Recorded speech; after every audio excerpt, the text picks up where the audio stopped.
was thinking that when one compares, one has to compare apples to apples to get a good sense of things.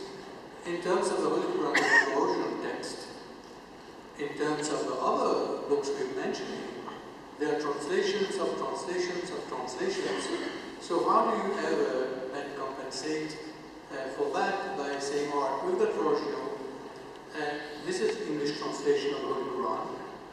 When we look at the Bible or the Vedas, you need to have a real way of comparing, have the original and say, all right, we're going to compare the English translations of all three texts.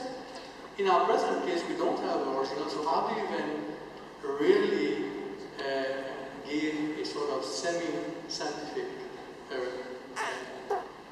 answer? I guess the answer would have something to do with the fact that, what exactly is the question. If the question is that, what is motivating the people who are carrying out violence.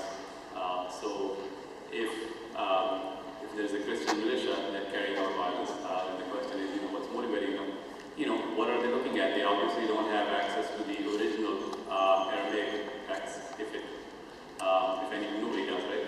So it's irrelevant then what the original text was. What's relevant is what people are reading, and if it's the English one that they're reading, then, and if whatever exists today is what they're reading. So we're not making an argument about the original Bible that Allah Ta'ala revealed to, Hazrat Moses or Hazrat Isa.